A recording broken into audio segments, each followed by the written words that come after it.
नमस्कार प्यारे बच्चों। आज के इस वीडियो में हम लोग कक्षा 10 की गणित की किताब के 1B का क्वेश्चन नंबर 3 करने वाले हैं।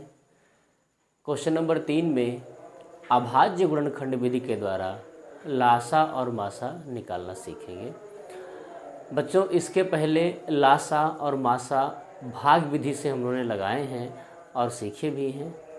आइए सीखते हैं अभाज्य गुणनखंड विधि के द्वारा लासा और मासा को निकालना। बच्चों, अभाज्य गुणनखंड विधि का मतलब है प्रत्येक संख्या के अभाज्य गुणनखंड को करना। अभाज्य गुणनखंड का मतलब और कुछ नहीं है। 12 का निकालेंगे, 2 छंग 12, 2 तिया 6 और 3 एकन 3, 2 गुणे 2 गुणे 3। इसे ही हम क्या बोलेंगे? अभाज्य गुणनखंड बोलेंगे। 15 का भी निकाल लेते हैं। 2 से कटेगा नहीं, 3 से कटेगा। 3 पचे 15, 5 एकन 5, तो 3 गुणे 5 या 15 का गुणनखंड हो गया। 21 का भी कर लेते हैं। 3 सत्ते 21, 7 एकन 7, यानी 3 गुणे 7। ये हो गए इनके अभाज्य गुणनखंड। बच्चों, अब हम लोग इन अभाज्य गुणनखंडों की सहायता से ही लासा और मासा निकालना सीखते हैं। तो सबसे पहले मासा, क्योंकि मासा आसान निकालना होता है।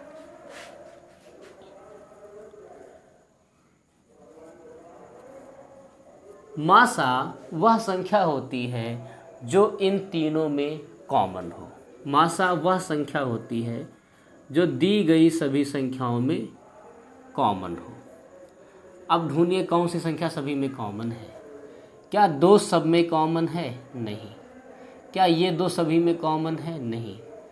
3 ये सभी में कॉमन है और कोई भी संख्या कॉमन नहीं है। तो 3 ये क्या है? ये हमारा मासा हो जाएगा। क्या सीखे हम लोग? अभाज्य गुणनखंड कर लेते हैं। अभाज्य गुणनखंड करने के बाद में जो भी गुणनखंड आएंगे उनमें जितनी भी संख्याएं सभी संख्याओं में कॉमन बैठेंगी, वही उसका मासा हो जाएगा। इस सवाल में इत्तेफाक से केवल एक संख्या कॉमन मिली है।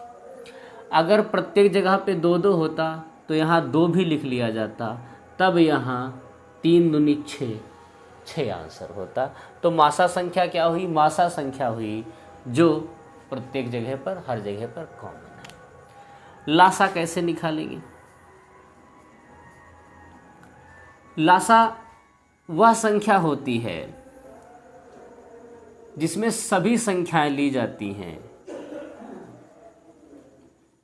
लेकिन उनकी सबसे बड़ी घात, सभी अंकों की बड़ी घात ली जाती है।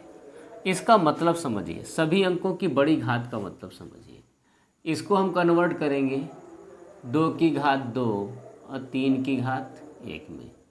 इसको कन्वर्ट करिए 3 की घात 1 और 5 की घात। ये 3 की घात 1 और 7 की घात 1। देखिए इसमें कौन कौन से अंक हैं? 2 है,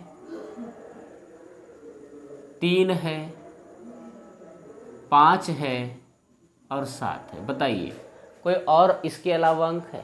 सभी अंक छांट करके लिख लिए। 2 है, 3 है, 5 है और 7 है। इसके अलावा कोई अंक नहीं है। सभी अंक छांट के करके लिख लेंगे। उसके बाद में सभी अंकों की सबसे बड़ी घात लिखनी है। 2 की सबसे बड़ी घात कौन सी है? 2।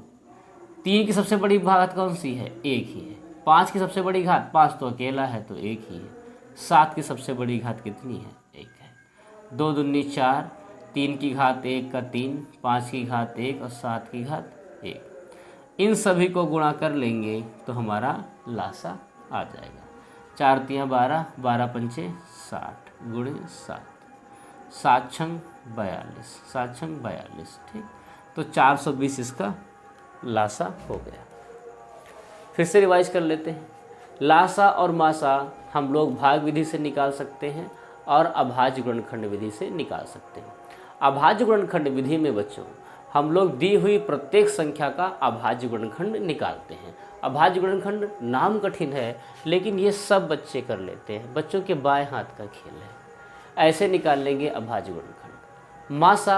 मासा वह संख्या होती है जो दी गई सभी संख्याओं में कॉमन होती है।